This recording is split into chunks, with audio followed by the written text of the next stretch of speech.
The Lives of the Saints by Father Alban Butler, March 17th, St. Patrick, A.D. 464. If the virtue of children reflects an honor on their parents, much more justly is the name of St. Patrick rendered illustrious by the innumerable lights of sanctity with which the Church of Ireland, planted by his labors in the most remote corner of the then-known world, shone during many ages, and by the colonies of saints with which it peopled many foreign countries. For under God, its inhabitants derived from their glorious apostle the streams of that eminent sanctity by which they were long conspicuous to the whole world. St. Patrick was born in the decline of the 4th century, and, as he informs us in his confession, in a village called Bonaventure, which seems to be the town of Kilpatrick on the mouth of the River Clwyd in Scotland between Dunbritton and Glasgow. He calls himself both a Briton and a Roman, or of a mixed extraction, and says his father was of a good family named Calphurnius, and a denizen of a neighboring city of the Romans, who, not long after, abandoned Britain in 409. Some writers call his mother Conchessa, and say she was niece to St. Martin of Tours. At 15 years of age, he committed a fault, which appears not to have been a great crime, yet was to him a subject of tears during the remainder of his life.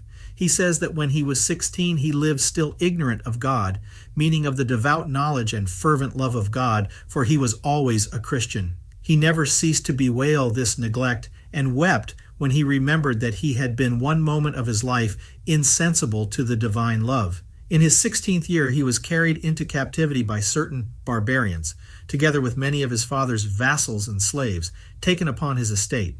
They took him into Ireland, where he was obliged to keep cattle on the mountains and in the forests, in hunger and nakedness, amidst snows, rain, and ice. While he lived in this suffering condition, God had pity on his soul, and quickened him to a sense of his duty by the impulse of a strong interior grace. The young man had recourse to him with his whole heart in fervent prayer and fasting, and from that time, faith and the love of God acquired continually new strength in his tender soul.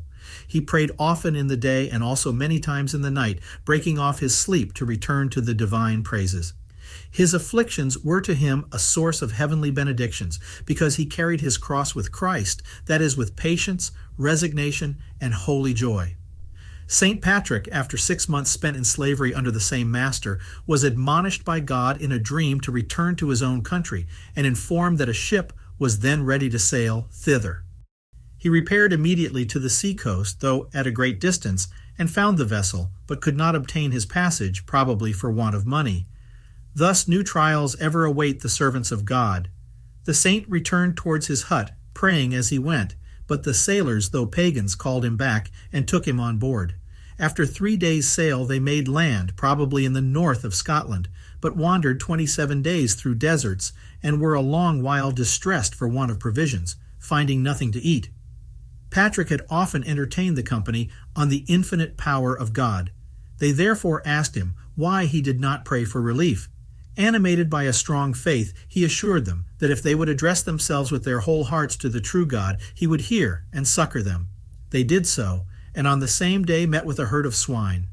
From that time provisions never failed them, till on the 27th day they came into a country that was cultivated and inhabited. During their distress, Patrick refused to touch meats which had been offered to idols. One day a great stone from a rock happened to fall upon him, and had like to have crushed him to death, while he was laid down to take a little rest. But he invoked Elias, and was delivered from the danger. Some years afterwards he was again led captive, but recovered his liberty after 2 months. When he was at home with his parents, God manifested to him, by diverse visions, that he destined him to the great work of the conversion of Ireland. He thought he saw all the children of that country from the wombs of their mothers, stretching out their hands and piteously crying to him for relief. Some think he had traveled into Gaul before he undertook his mission, and we find that, while he preached in Ireland, he had a great desire to visit his brethren in Gaul, and to see those whom he calls the saints of God, having been formerly acquainted with them. The authors of his life say that after his second captivity he traveled into Gaul and Italy, and had seen St. Martin, St. Germanus of Auxerre, and Pope Celestine, and that he received his mission and the apostolical benediction from this pope, who died in 432, but it seems from his confession that he was ordained deacon, priest, and bishop for his mission in his own country. It is certain that he spent many years in preparing himself for those sacred functions. Great opposition was made against his episcopal consecration and mission, both by his own relations and by the clergy. These made him great offers in order to detain him among them, and endeavored to affright him by exaggerating the dangers to which he exposed himself amidst the enemies of the Romans and Britons who did not know God. Some objected, with the same view, the fault which he had committed 30 years before as an obstacle to his ordination. All these temptations threw the saint into great perplexings, and had like to have made him abandon the work of God. But the Lord, whose will he consulted by earnest prayer, supported him and comforted him by a vision, so that he persevered in his resolution. He forsook his family, sold, as he says, his birthright and dignity, to serve strangers, and consecrated his soul to God, to carry his name to the end of the earth. He was determined to suffer all things for the accomplishment of his holy design, to receive in the same spirit both prosperity and adversity, and to return thanks to God equally for the one as for the other, desiring only that his name might be glorified and his divine will accomplished to his own honor. In this disposition he passed into Ireland to preach the gospel, where the worship of idols still generally reigned. He devoted himself entirely for the salvation of these barbarians, to be regarded as a stranger, to be contemned as the last of men, to suffer from the infidels' imprisonment and all kinds of persecution, and to give his life with joy, if God should deem him worthy to shed his blood in his cause. He traveled over the whole island, penetrating into the remotest corners without fearing any dangers, and often visited each province. Such was the fruit of his preachings and sufferings that he consecrated to God by baptism an infinite number of people, and labored effectually that they might be perfected in his service by the practice of virtue. He ordained everywhere clergymen, induced women to live in holy widowhood and continence, consecrated virgins to Christ, and instituted monks. Great numbers embraced these states of perfection with extreme ardor. Many desired to confer earthly riches on him who had communicated to them the goods of heaven, but he made it a capital duty to decline all self-interest and whatever might dishonor his ministry. He took nothing from the many thousands whom he baptized, and often gave back the little presents which some laid on the altar, choosing rather to mortify the fervent than to scandalize the weak or the infidels. On the contrary, he gave freely of his own, both to pagans and Christians, distributed large alms to the poor in the provinces where he passed, made presents to the kings, judging that necessary for the progress of the gospel, and maintained and educated many children, whom he trained up to serve at the altar. He always gave till he had no more to bestow, and rejoiced to see himself poor with Jesus Christ, knowing poverty and afflictions to be more profitable to him than riches and pleasures. The happy success of his labors cost him many persecutions. A certain prince named Carodic, a Christian, though in name only, disturbed the peace of his flock. He seems to have reigned in some part of Wales after the Britons had been abandoned by the Romans. This tyrant, as the saint calls him, having made a descent into Ireland, plundered the country where St. Patrick had been just conferring the holy chrism, that is, confirmation, on a great number of neophytes, who were yet in their white garments after baptism. Carodic, without paying any regard to justice or to the holy sacrament, massacred many, and carried away others, whom he sold to the infidel Picts or Scots. This probably happened at Easter or Whitsuntide. The next day the saint sent the barbarian a letter by a holy priest whom he had brought up from his infancy, entreating him to restore the Christian captives and at least part of the booty he had taken, that the poor people might not perish for want, but was only answered by railleries, as if the Irish could not be the same Christians with the Britons, which arrogance and pride sunk those barbarous conquerors beneath the dignity of men, while by it they were puffed up above others in their own hearts. The saint, therefore, to prevent the scandal which such a flagrant enormity gave to his new converts, wrote with his own hand a public circular letter.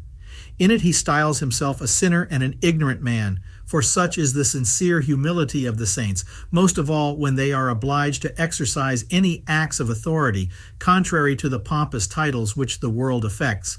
He declares, nevertheless, that he is established Bishop of Ireland, and pronounces Carodic and the other parricides and accomplices separated from him and from Jesus Christ, whose place he holds, forbidding any to eat with them or to receive their alms, till they should have satisfied God by the tears of sincere penance and restored the servants of Jesus Christ to their liberty. This letter expresses his most tender love for his flock and his grief for those who had been slain, yet mingled with joy, because they reign with the prophets, apostles, and martyrs. Jocelyn assures us that Caradoc was overtaken by the divine vengeance. St. Patrick wrote his confession as a testimony of his mission when he was old. It is solid, full of good sense and piety, expresses an extraordinary humility and in great desire of martyrdom, and is written with spirit. The author was perfectly versed in the Holy Scriptures. He confesses everywhere his own faults with a sincere humility, and extols the great mercies of God towards him in this world, who had exalted him, though the most undeserving of men, yet, to preserve him in humility, afforded him the advantage of meeting with extreme contempt from others, that is, from the heathens. He confesses, for his humiliation, that among other temptations, he felt a great desire to see again his own country, and to visit the saints of his acquaintance in Gaul, but durst not abandon his people, and says that the Holy Ghost had declared to him that to do it would be criminal. He tells us that a little before he wrote this, he himself and all his companions had been plundered and laid in irons for his having baptized the son of a certain king against the will of his father, but were released after 14 days. He lived in the daily expectation of such accidents and of martyrdom, but feared nothing, having his hope as a firm anchor fixed in heaven and reposing himself with an entire confidence in the arms of the Almighty. He says that he had lately baptized a very beautiful young lady of quality, who some days after came to tell him that she had been admonished by an angel to consecrate her virginity to Jesus Christ, that she might render herself the more acceptable to God. He gave God thanks, and she made her vows with extraordinary fervor 6 days before he wrote this letter. St. Patrick held several councils to settle the discipline of the church which he had planted. The first, the acts of which are extant under his name in the editions of the councils, is certainly genuine. Its canons regulate several points of discipline, especially relating to penance. St. Bernard and the tradition of the country testify that St. Patrick fixed his metropolitan see at Armagh. He established some other bishops, as appears by his council and other monuments. He not only converted the whole country by his preaching and wonderful miracles, but also cultivated this vineyard with so fruitful a benediction and increase from heaven as to render Ireland a most flourishing garden in the Church of God and a country of saints. And those nations, which had for many ages esteemed all others barbarians, did not blush to receive from the utmost extremity of the uncivilized or barbarous world their most renowned teachers and guides in the greatest of all sciences, that of the saints. Many particulars are related of the labors of St. Patrick, which we pass over. In the first year of his mission, he attempted to preach Christ in the General Assembly of the kings and states of all Ireland, held yearly at Tyrants or Thymoria in East Meath, the residence of the chief king styled the monarch of the whole island and the principal seat of the Druids or priests and their paganish rites. The son of Neil, the chief monarch, declared himself against the preacher. However, he converted several, and on his road to that place the father of St. Benin, or Benignus, his immediate successor in the see of Armagh.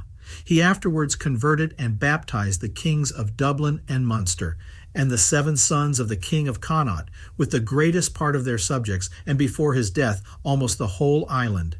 He founded a monastery at Armagh, another called Domnach Padraig, or Patrick's Church, also a third, named Sahal Padraig, and filled the country with churches and schools of piety and learning, the reputation of which for the 3 succeeding centuries drew many foreigners into Ireland. Nennius, abbot of Bangor, in 620, in his History of the Britons, published by the learned Thomas Gale, says that St. Patrick took that name only when he was ordained bishop, being before called Mon, that he continued his missions over all the provinces of Ireland during 40 years, that he restored sight to many blind, health to the sick, and raised 9 dead persons to life. He died and was buried at Down in Ulster. His body was found there in a church of his name in 1185 and translated to another part of the same church. His festival is marked on the 17th of March in the Martyrology of Bede, etc. The apostles of nations were all interior men, endowed with a sublime spirit of prayer. The salvation of souls being a supernatural end, the instruments ought to bear a proportion to it, and preaching proceed from a grace which is supernatural. To undertake this holy function without a competent stock of sacred learning, and without the necessary precautions of human prudence and industry, would be to tempt God. But sanctity of life, and the union of the heart with God, are qualifications far more essential than science, eloquence, and human talents. Many almost kill themselves with studying to compose elegant sermons, which flatter the ear, yet reap very little fruit. Their hearers applaud their parts, but very few are converted. Most preachers nowadays have learning, but are not sufficiently grounded in true sanctity and a spirit of devotion, interior humility, purity of heart, recollection, and the spirit and the assiduous practice of holy prayer are the principal preparation for the ministry of the Word and the true means of acquiring the science of the saints. A short devout meditation and fervent prayer, which kindle a fire in the affections, furnish more thoughts proper to move the hearts of the hearers and inspire them with sentiments of truer virtue than many years employed barely in reading and study. St. Patrick and other apostolic men were dead to themselves and the world, and animated with the spirit of perfect charity and humility, by which they were prepared by God to be such powerful instruments of His grace, as, by the miraculous change of so many hearts, to plant in entire barbarous nations not only the faith but also the Spirit of Christ. Preachers who have not attained to a disengagement and purity of heart suffer the petty interests of self-love secretly to mingle themselves in their zeal and charity, and have reason to suspect that they inflict deeper wounds in their own souls than they are aware, and produce not in others the good which they imagine.